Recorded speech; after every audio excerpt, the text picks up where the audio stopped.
Welcome to Soul Connections with your host, Elena Angel.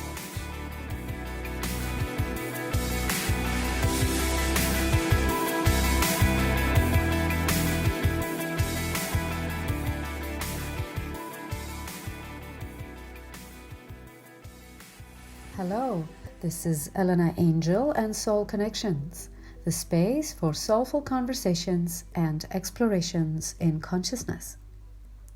Today, I'm delighted to present to you Tom Fortis-Mayer. Tom is a social entrepreneur, Harley St therapist and author, creator of the FreeMind system, the FreeMind App, and founder of the FreeMind Project charity.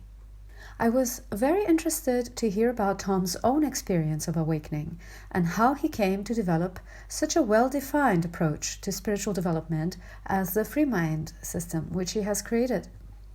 There is a beautiful clarity in Tom's approach, as you will soon find out, and the transformational tools that he shares are very effective indeed.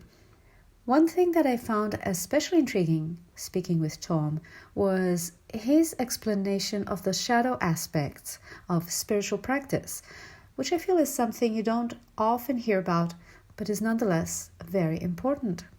Remember to stay tuned to the end to hear details of our free offers for listeners and also a beautiful excerpt from a meditation on the theme of love. This is from the FreeMind app, which you'll hear about very shortly. And so, without further ado, let me introduce Tom Fortis-Mayer. Hello, Tom. It's so good to connect with you here today. Hi, thank you for having me on your podcast. It's an absolute delight. I'm so excited to be discussing your new project, the FreeMind project today. But you are a man of many talents and many activities. Why don't we go straight on to you and your background and what brought you to this great work that you're doing right now? Thank you. So I've spent the last 20 years understanding the human condition. What can be done to make us happier? What can be done to make life easier? And it came because I was on a very different path, and I had one moment of clarity, a life-changing epiphany, where in that moment I really saw that much of what I've been doing was actually causing stress in my life, and I was missing the point, and actually was moving further and further away from happiness. And so I've become obsessed really for the last 20 years with two things. One, what is real happiness? Where does it come from? How do we maintain it? How do we create it? And two, epiphany, because I'd experienced an epiphany myself, which completely changed my life. I've been absolutely fascinated with, how did that happen? And I was able to see that there were some pretty practical ingredients that meant I was really primed in a really kind of ripe mindset to have a paradigm shift. And so my private practice, I've been in private practice all this time, helping individuals, be happier. But really, it's been a laboratory around epiphany. What's the quickest way I can get people to think, feel, and behave differently? That's kind of my passion, really. That's amazing. I love the word epiphany. I mean, for me, this sounds quite spiritual. Would you describe your experience as a spiritual experience? Well, it's interesting because I was really, I was brought up by a very loving, a very kind man, but my father was a scientist, and he brought me up to be passionately atheistic. He's a passionate atheist. And then I had this profound experience, which was totally a spiritual moment of clarity.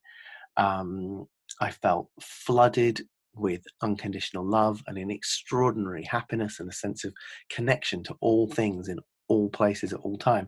So yeah, it was, and I've since, because I tried to work out what the hell had happened to me. I had no context for it. I wasn't a spiritual seeker.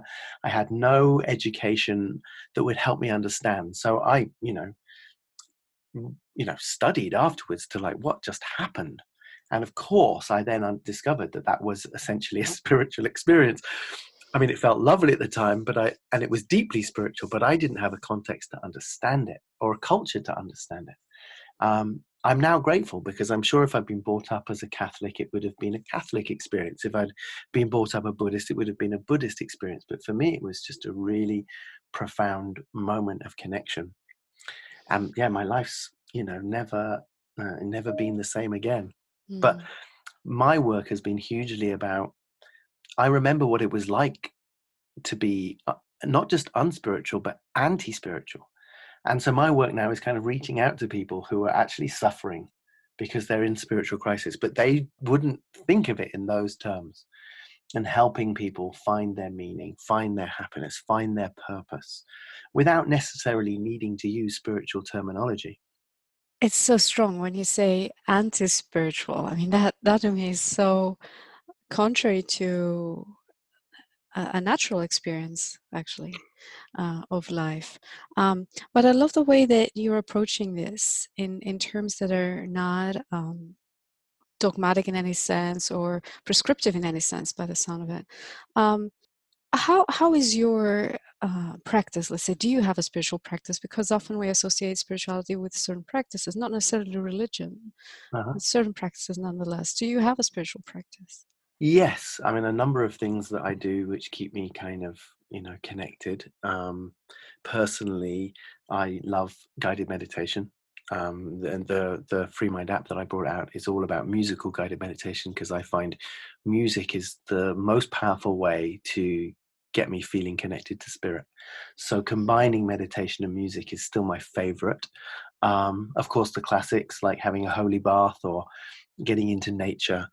But some years ago, when I stopped my private practice for a couple of years to work on a social enterprise project, and I started the charity, I I hadn't realized how my private practice working with individuals was the key structure in my spirituality.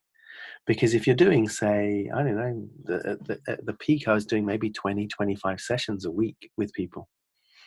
And And so, that's a lot of hours where you're connecting spiritually and connecting people spiritually, and uttering these principles and values that I try to live by, at least. And so when I stopped that, I kind of ran into a bit of trouble. I lost my way a bit. And it was then realizing, wow, my clients are actually the most powerful part of my spiritual practice. Very beautiful. Coming back to that human connection as well. So tell us, what have you found to be major issues, and how have you helped people in the past and with what you do now? Thank you. Yeah. So I a while ago, I was asked by my publishers to write a second book about therapy, and Why don't you tell us about your first book as well, since oh, you're at okay. So it? my first book was all about, is kind of like my kind of model, these um, which is about this experience that I had and what I learned, and about transcending fear, and why we have resistance, and why we have, you know why we have fear in our system, and what can be done. Because in my moment of clarity, in my epiphany, I the simplest description of it is I experienced myself without fear. Now, I wasn't at the time a particularly anxious person. I didn't lack confidence. I wasn't held back by neurosis, or I didn't think I was. But when I experienced myself without fear, in that moment, I realized how much fear had been holding me back. And it was huge. And what was most amazing was when that fear wasn't there in that moment, I felt naturally happy, and I felt extraordinarily loving. It felt like I was flooded with love and happiness, but really it was an eruption from within, because the suppression of fear was no longer there. Hmm. And so it was really, and my experience of reality in that moment was that everything is perfect. And so my kind of my practice is built on bringing people back to that perspective. So it's clearing away the blockages. And for me, in simple terms, as we go through life, there are a number of moments where we are afraid, or where we are disappointed, or where we're angry, or where we are resentful. Very understandable responses to our early year development. and then our teenage years and our young adult years. And, unfortunately, we're not taught how to process these negatives. So they get stuck in our system and they gather and collect, and they create an internal sensation of dissatisfaction. And actually, so if you can go through a process of detoxifying these negative emotions, then we naturally find our way back to a more harmonious and happy way of living. Yes, that makes total sense. And that's been my experience as well. Now, you sometimes mention shadows or dangers in one's practice. Would you Yeah. tell us more about that? Well, I learned the hard way myself. So my work revolves around these three pillars. I believe that in order for us to be happy and successful, and I really see happiness and success as kind of as the same thing, really. It's we need to be able to have a certain amount of peace, a certain amount of inner peace. We might have as much success or money as we could hope for, but if we don't have inner peace, it doesn't feel good. But we can have all the inner peace in the world, but if we're not able to make things happen, then we still won't have a life that makes us happy, because we won't be able to create a sustainable lifestyle or look after ourselves properly. So we need a certain amount of power too. So we need peace, we need power. But if we have peace and power but no meaning, there's no point to us, then we lack purpose, and then again we won't be happy or successful. So for me, what I've seen to be true in all my research, in all my studies, but also with all my clients, is we need peace, we need power, and we need purpose. And those are the three pillars of my work. Now, what I've discovered is that there are these main techniques that enable us to have more peace, have more power, and have a greater sense of purpose. But in each of those three pillars, I realized that actually spiritual work that focuses on peace is beautiful, but there's a shadow to it. There's a risk to it. And exactly the same way, there's a risk to spiritual work that focuses on power. And there is a risk to spiritual work that focuses on purpose. So I call these the three shadows. And it's normal that they're there, and it's fine that they're there, but we need to have an eye on them. Otherwise, we can completely lose our way. So in peace, and this is quite a well-known one, the third pillar one for purpose is less well-known and is very dangerous. But the biggest danger of doing peace work in our spirituality, where we're meditating and we're being forgiving and we're letting go of negative emotions and all those beautiful things, is spiritual bypass, where we are using our spirituality to anesthetize pain, to avoid negativity, and we are therefore not in touch actually with certain things that need to be done, certain boundaries that need to be protected, certain truths that need to be understood. We're maybe beginning to use a portion of our spirituality in the same way that people drink alcohol. We're numbing out our negativity with our spirituality. We're not confronting it. Very powerful. Okay, so that's peace. And what about power? So when people really get into their spirituality around power, then the shadow is spiritual materialism. So spiritual materialism is, we have normal materialism where we think, you know what, if I get 4 houses, I can relax. If I get that girl, or I get that perfect job, and so we give up all of our kind of monetary materialism, and then we become spiritual, and we want to become powerfully spiritual. So in yoga, we want to touch our toes and do all the cool poses. We want to find the perfect teachers. We don't want to meditate just for 10 minutes. We want to meditate for 8 hours. Yes, I know the one. Right? We've just moved our egotism into our spirituality, and it completely takes us off path, off target. So in a sense, you're looking at those different areas of the pillars, as you name them, as qualities that demonstrate a certain polarity. There's one end of the spectrum, there's another end of the spectrum. Is that the way, or? Yeah, well, I see between the three, and we'll come to the third moment. Between the three, when they're balanced, they all kind of the pinnacle of them is a really unconditionally loving relationship with ourselves and life. And they all work together beautifully. But in order for them to work together beautifully, you need to be aware of the pros and the dark side, because then you can keep it in balance. It's it's really, really important. So Okay, so purpose, yes. so in purpose, the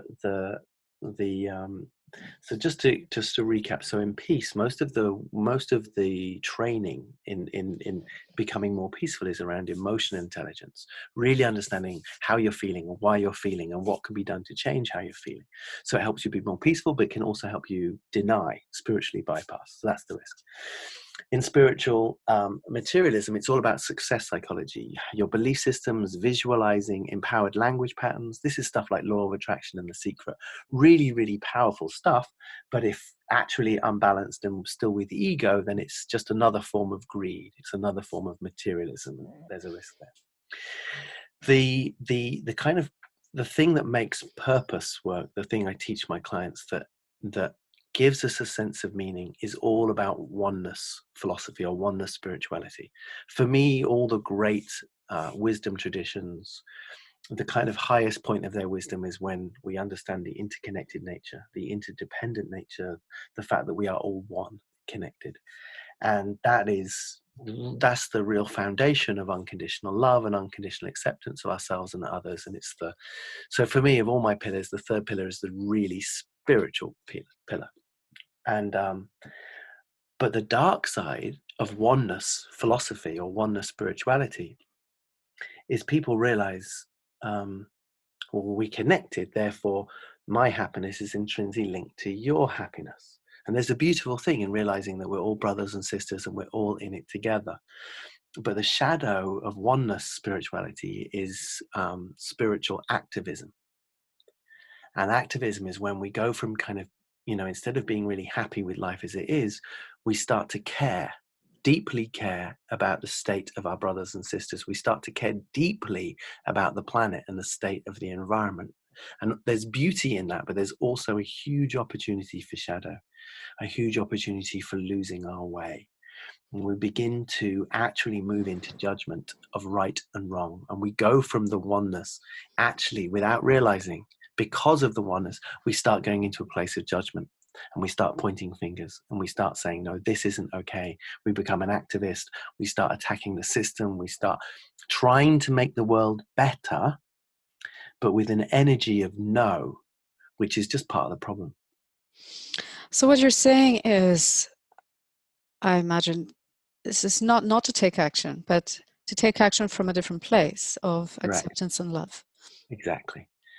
It's if we're pushing from despair, then we're just going to make it worse. And so for me, something that made a massive difference in, because I'm still turning up, doing my bit to, I think, make the world more beautiful and loving, but I'm trying to do it with a smile on my face now. Whereas before I cared so much, I felt the pain of the world so powerfully because I felt so connected to it that it was bringing me down. And in that, everything I was doing was charged with a negativity that was making it worse. So, if I may stop you there for a moment, because somebody listening, if we hear the words, don't care, or you care too much, it sounds like, hang on, this isn't right. Surely we should care. Well, but, I hear you. So let me share with you a couple of analogies which for me made all the difference, right? Yes. So I reiterate, I'm still working on a daily basis to make the world a more beautiful place, right? But so if I'm no, okay, so we'll start with the first analogy being a lot of teenagers, let's say 13-year-olds, are shallow, selfish, self-centered, unreliable, lack accountability, gossip about their friends, maybe don't pay much respect to authority or even the law. Now, that is fairly normal for a 13-year-old. I wouldn't look at a 13-year-old being like that and think that there was anything wrong with them. What I would think is that they are young. They need to be shepherded. They need to be shown a better ways to be accountable and be authentic and be in their integrity. But I would never point my finger at a 13-year-old behaving like that and think that there was something particularly wrong about them, right? I wouldn't want to hang out with them or rely on them, but I would know that they are simply young. Does that make sense? All right. So you're removing the judgmental attitude, I guess. But what about the caring? How would you? Well, so in that sense, I would I would have love for that child, and therefore want them to see new and more beautiful ways of being. So if that was my child or my nephew or my niece, with an arm around their shoulder, I would demonstrate by example more beautiful ways of being and inspire them to be awesome, right? It's like at no point would I protest them. At no point would I wave a banner in their face. At no point would I put my finger in their face and tell them that they're wrong for being as they are. And in exactly the same way, in my private practice, I've worked with many different people who are struggling at different times with different things. Sometimes, not commonly, but sometimes I'm working with individuals that are currently living in ways that are not okay. They are living in ways that are destructive to themselves and potentially others, even harmful of themselves and harmful of others, sometimes in really profound ways. They come to see me because they want help. Now, at no point would I get my finger out, put it in their face and tell them that they were wrong. I would very, very lovingly help them understand, why are you behaving in this way? How is this feeling? Where's this pain coming from? Why are you still angry? Why are you attacking the innocent or persecuting the innocent to make yourself feel better because of your own pain? Where's your dysfunction? Where's your trauma? I would lovingly help them understand why they were behaving so poorly and then inspire them to live differently. If they came to my practice, they told me what they were doing, and I kind of judged it and attacked them for it, they wouldn't come back. That's for sure. Right, right. And Yes, so for me, that's where activism is kind of going wrong, I see. It's the same thing. It's like, what? Human consciousness is young. It's young. It's jealous, it's proprietorial, it's territorial, it's immature, it's shallow, it's unreliable, it lacks accountability. Human consciousness is a teenager. It Yeah. needs parenting, it needs Mm. shepherding, it needs loving into alignment, not attacking into alignment. Because I've seen that when people attack, the people just dig their heels in. It becomes what you resist persists, and people then stop evolving and they start fighting. It's interesting you mentioned parenting, and in everything that you've said just now, that how you've described the situation and the stage we're at in our development collectively, it sounds like a loving parent, a very nurturing and guiding presence and approach. Tell us more about parenting. Why is this so important to you? Oh, thank you. And the FreeMind Project charity I set up is all about helping parents be more unconditionally loving, supportive, and inspirational for their kids. And I don't purport to be a parenting expert. I do have 4 kids, but I started this before I had any children, because I'm not an expert in parenting, but I am an expert in fixing bad parenting mistakes. As a therapist, my job a lot of the time was healing people and helping people heal from the trauma of their childhood, where very, very well-meaning parents who loved their children made some mistakes, and we all do. And I, even with my knowledge and my understanding of best practice, I still can't always deliver best practice because it's stressful and difficult, and I'm tired, and they're doubly annoying, and it's a miracle I Mm. don't throw them in the bin some days. It's like, I get it. I'm not standing here from a position of like holier than thou perfect parenting, but I have really learned that there are some things that parents really need to do, and so we created the charity just to share some best practice as we see it, and to support people. And the summary, really, if I were to look at it in the greatest summary, is really heal your own inner child. To be a good Yes. parent, you need to have a really beautiful relationship with yourself, with your own inner child, because it is those pains and traumas and the associated beliefs that we have that we push onto our children, and they will play out for us, our troubles. Where can people find out about this charity? Yeah, so that's freemindproject.org. Okay, fantastic. Right, let's go back to individual process of transformation, what Uh-huh. kinds of tools have you been using to bring all those pillars into balance? Ah, thank you. So for me, the three pillars we talked about, peace, power, and purpose, there are two key tools that I use in each of those pillars. So 6 tools in total. And so for peace, hands down, the greatest thing we can do to find more peace is to locate um, the times in our past where we have unresolved upset. And everyone has unresolved upset. And people are like, why do you need to go back and look at that? Well, it's like you're just, opening a can of worms or causing trouble or looking for trouble where you just live in the present, forget the past. And it's like, you know what? You can't drop the past without releasing the emotions that are stored in your body because of the past. And actually, the worms are already causing trouble. This is about going back in time to find that younger version of you, put your arm around it and tell it that it's okay. The belief that disrupts our peace more than anything is the belief that I'm not okay. And so peace work is all about changing that one belief to I'm perfect as I am. And so the two techniques I use more than anything are regression. Regression enables you to take people to the time and place when they got hurt, or when they learned something about life that isn't true, or they learned something about love, or they learned something about money, or all these things that disrupt our peace, or they learned that they're not adequate, or they need to be different, and they need to get A's to be loved. So regression enables you to find these formative moments and enables you to be able to release them beautifully, safely. And And for this me, is the hypnotic regression, I'm guessing. not necessarily. Not I mean, necessarily. it Okay. doesn't have to be done with meditation. And my original training involved hypnosis, but I now consider myself a meditation therapist. So I use guided meditations to take people back to these moments of time. They remain fully conscious, really, they're fully aware. It's nothing threatening, Okay. and enable them to, find these moments, release the emotions, connect to memories.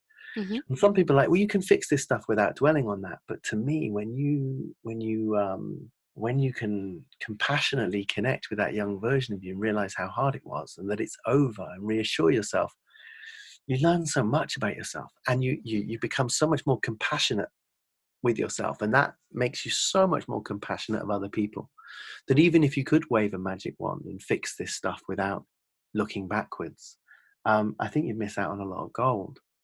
So regression is the first technique. The second technique is a thing called parts negotiation, which Mm-hmm. again can be done in meditation, or can be done without meditation. Parts negotiation is so powerful.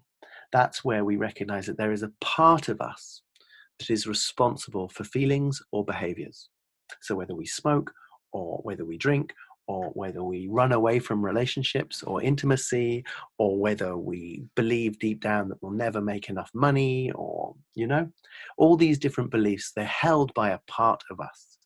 And parts negotiation enables you to identify the part, to thank it, to reassure it, and to renegotiate. And that, I've seen it's such a magical tool for changing habits, for moving away from limiting behaviors, and for rewriting beliefs. And this is not about giving people new beliefs or false beliefs or, personal development positivity. This is rebooting who they always would have been if they'd always been loved and inspired and nurtured and nourished properly, Yes, yes. I'm wondering, could you give us some examples of transformations that you've witnessed? Yeah, I mean, so many. I mean, on simple terms, stopping addictions, sometimes in as little as one session. Mm-hmm. But most of my work is more around confidence and self-esteem. And I remember, this is some years ago, but it was this elderly couple came to see me. Woman was, I think, 82. Her partner was 85, and his head was very lowered, and she came in and she was very honest. She's like, you know I'm mean to my Mm-hmm. husband. I've been mean to him for 50 years, and he wants to leave me. They were like Gosh, in their wow. 80s. And I said, okay. And then we and she talked about her childhood, and then we did a simple regression. And we found in the middle of that, she was very, very angry with her father. and she had, what we do when we're younger is we either blame ourselves when we're not treated well, and we usually do that, but then what we also commonly do is we might say something like, it's not that my father was disappointing, it's that men are disappointing in general. Now that's bad news about men in general, but it makes us feel less bad about our father specifically. So we generalize a negative belief. And so she was, seeing her husband as bad and acting accordingly. And, a week later, after that one session, I got a card, and it was a really beautiful thank you card because they'd had the best week of their married life. Beautiful. But she was also gutted because she'd spent 50 years being mean to him. Yeah, that is sad. Yeah. Really sad. And for me, it's like, gosh, whilst I love leading people in these techniques, they're actually pretty simple and people can do them themselves. Well, that's why I created the app, because Yes.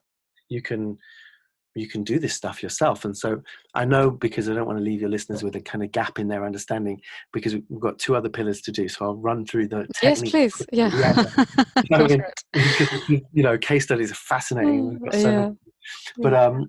But pillar 2, which is power, the greatest tools for accessing our power are visualization and alignment. So visualization is about mental rehearsing, and alignment tools are about making sure your life is in alignment with who you want to be. So it's both internal and external. So, accountability, integrity in action, never lying, always doing what you say you're going to do. Picturing the future you want and aligning your present with it, feeling it in your body, changing your language patterns, and rebuilding your beliefs with these positive tools. Now, this is the classic stuff of The Secret and Law of Attraction and the Abraham Hicks stuff. It's well known in spiritual circles. But the problem is, lots of people are doing what I call pillar 2 work, the power work, but they haven't done the proper peace work first. So they're still angry with their mum. They still feel that the universe isn't going to provide. They feel rejected and unlovable and scared. They have no inner peace. So if you're doing law of attraction and secret stuff, but you haven't cleared the decks of your emotional negativity, it doesn't work. I know people have been trying to manifest and do affirmations for wealth for years. Yes. Doesn't work. It works if you've cleared the decks. Sure. And the 2 techniques to enable people to connect to purpose. Purpose is not about finding our vocation. I used to think it was. Purpose also isn't about changing the world and making it more beautiful by doing something good, which I also used to think it was. Purpose is about realizing it is our role, our job, our responsibility to create a life that we absolutely adore. So we are embodied in this life to love our life. Now, is it likely that when a person is doing that, it's successful and abundant? Yeah, it's like, that's the best way to be successful and abundant. Is it likely then that they will be generous and philanthropic and do good things and probably make the world a better place? Yeah, those are the people that do that, right? They love their life and they want to share the joy. But it's like the finding our own personal joy is the route to that, not doing good things. It's being free. And when we walk through the world with that smile on our face and that energy vibrating in our system, we light up the world. We change the world everywhere we go. But we're not trying to change the world. We're trying to be happy. And from there, we change the world. And so the 2 tools that I use to enable people to get to that is realizing that if we can connect to the oneness, and the oneness is perfect and everything happens at the right time in the right way, and then that means you do. We all do. Everyone listening to this is in the perfect place at the perfect time. And so the 2 tools I use there are surrender. So a set of tools enabling people to truly let go of their attachments, and then transcendence. So the deepest part of spirituality is to go from the small, limited, fearful personality and connect to our large, unlimited, loving universality. And in that state of oneness, then we're flooded with love and happiness. We trust our place. We are in our place. and we flow from joy, and we're fulfilling our purpose just by existing in that way. And of course, when we feel that way, we have inner peace, and we trust that everything that ever happened to us was meant to, where we don't get to be awesome in our life in spite of our past, but we get to be amazing because of it. They're linked. And of course, that's when we feel our most powerful, because we trust deeply that we have everything we need inside. So that's when the three pillars come together. Our peace and our power are totally connected, because in our most powerful place, we're not attached to outcome at all. We will probably be paid the most we've ever been paid, but we're not doing it for that. We're doing it because it feels amazing to be in flow. You're Yes, yes. a classical pianist at a high level. You know what it is to experience flow, where you've learned the muscle memory, you've memorized the music, and you're probably just sitting back and watching this thing unfold. Mm. Nothing, it probably better than I do. That sensation of flow is ultimately fulfilling. And of course, so then we feel like we're fulfilling our purpose just by being in our power. But we're not in our power because we desperately need to make money. We're in our power because we have peace. So like, we're totally surrendered and totally awesome. How inspirational. What a beautiful reminder of our true essence. I know there are a couple of other aspects to the work that you do, and I'd love to hear more about the app. There's music, and there's also the possibility of a rapid transformation, if I understand correctly. Yes. Would you speak to that? Yeah, definitely. So what I realized in my work, having using these techniques, that when I started combining these techniques with music, the whole thing got way more powerful.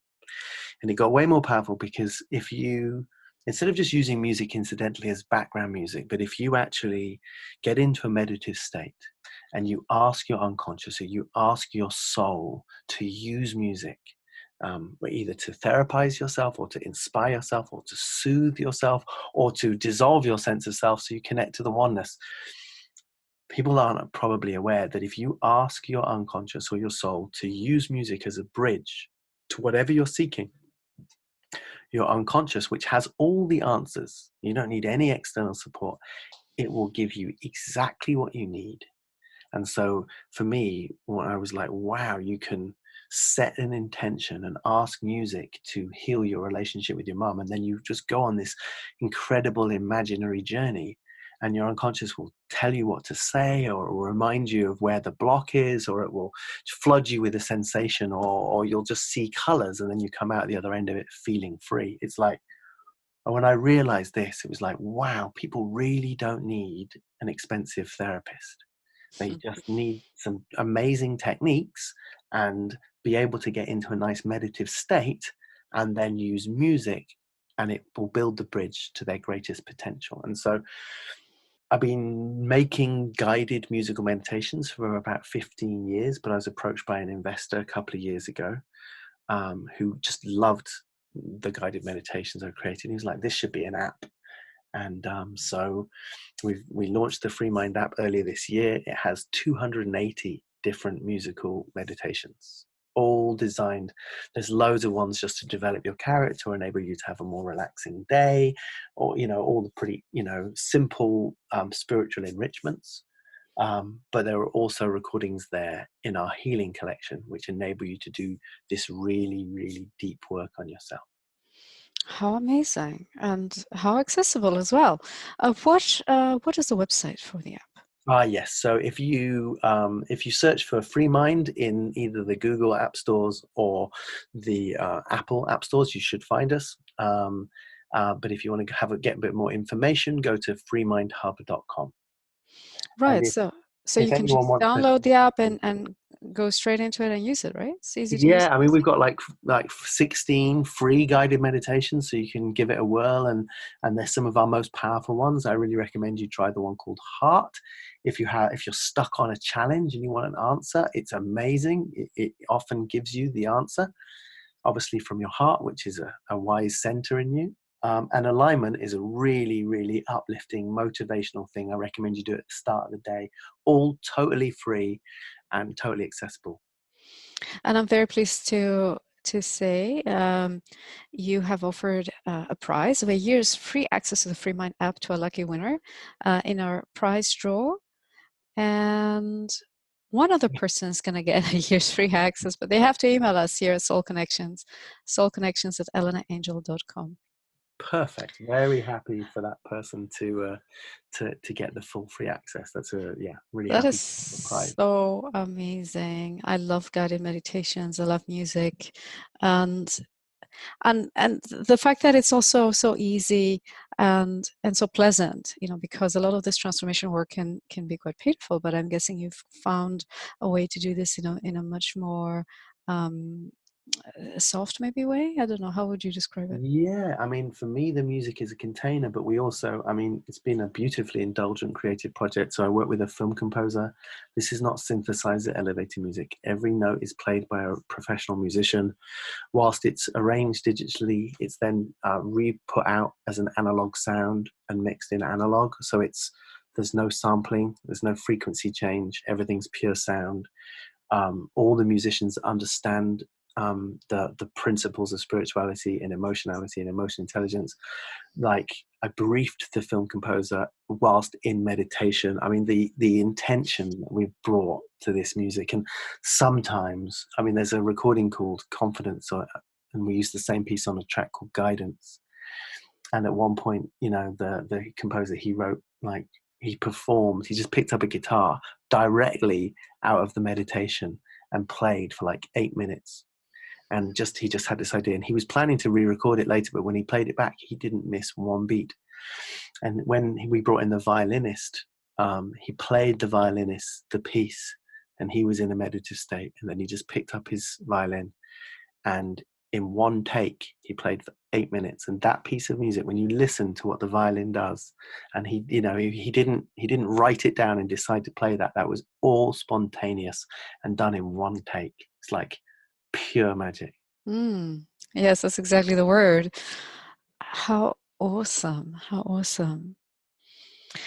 Gosh, I hope everybody is going to take advantage of this great offer and this amazing resource. And let's repeat that website again. It's www.freemindhub.com. Do you have a final message for our listeners? I like to ask my guests if they have some final words. For me, all of these different techniques are about revealing from within what is already naturally there.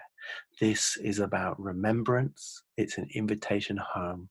Don't be fooled into thinking that there's something needs to be added to you or changed. This is about removing everything that was never you and remembering who you always would have been had you always been cherished, nurtured, inspired, and educated by masters.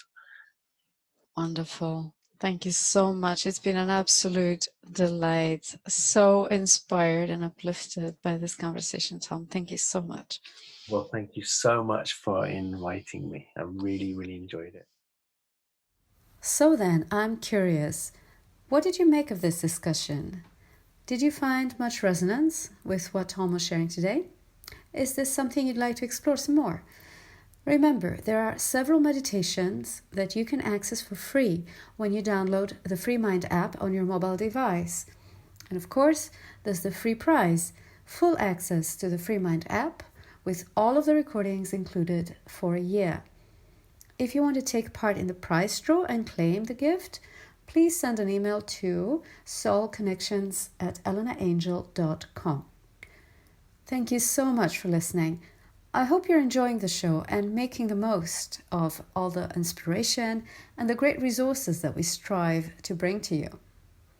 Now keep listening for that excerpt I promised you at the beginning from one of the FreeMind meditations on the theme of love. It really is beautiful. Until next time, this is Elena Angel and Soul Connections. Overall, the deepest purpose of life is to return to love. Life dares us to close our hearts, to become defended, cautious, guarded, separate, judgmental, and competitive. The path back to an all-rounded success and happiness is to bring our heart back to life, to find joy in what we do, and to see our greatest happiness as the greatest gift we can bring to the world.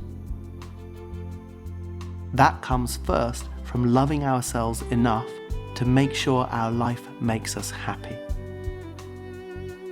Then what follows is we become an inspiration to others, helping them to find their way back to a life that they would love. Some people may question this approach to life, suggesting that this is a path of selfishness. However, when a person has overcome closed-heartedness, when they have dissolved fear and brought success and happiness back to their life, they are much less likely to be mean and selfish. There is usually an extraordinary correlation between happiness and kindness. In fact, many wise people have suggested that the path back to happiness is paved with kindness. Love, then, is and always has been the answer. The degree to which we are able to be unconditionally loving of others is always a direct reflection of how unconditionally loving of ourselves we can be. Choosing, therefore, to make a practice of being more loving of others is an incredibly effective way to be more loving of yourself. Unconditional love is not about loving people because you share the same sense of humor as them. It is not about shared values or shared political viewpoints. It is not about only loving the easy people or supporting those that you like. Unconditional love is not about loving people because of who they are. Unconditional love is about loving other people because of who you are. This is the highest point of freedom. This is the greatest source of your most incredible power. Seeing the best in others, believing in their inherent and innate beauty, trusting in their potential even when they have lost their own way. Loving people because of who they really are, not because of how they are behaving today. It is ordinary to be conditional. What is extraordinary is being unconditional. With that, you let yourself be as you are, and you let everyone else be as they are. Choose today to be extraordinary. Bring love to everything that you do today. Weave it into everything. Open your heart to everyone you come into contact with. Trust that everyone is doing their best. Know that they are too hard on themselves already. Show them the joy that comes from giving yourself and everyone else a break. Throughout the day, keep asking yourself, what would love do? And also ask, what is the most loving thing I can do for myself and others in this situation? Love is the greatest purpose of life, but it is also a compass. If you let love lead the way, it will guide you to a beautiful future filled with more compassion, more kindness, more community, more collaboration, and much more celebration. So as you listen to this music changing, imagine that it is the sound of unconditional love moving through you. Let go of a deep sigh and drop all resistance. Every note is designed to help you let go and relax.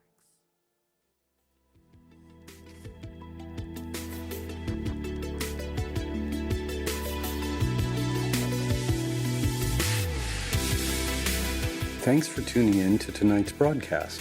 We hope you enjoyed the show and look forward to you being with us for the next edition of Soul Connections, where you can always find soulful topics and inspiring guests.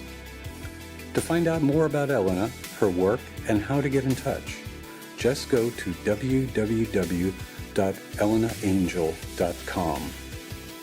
From all of us to all of you, blessings from Soul Connections.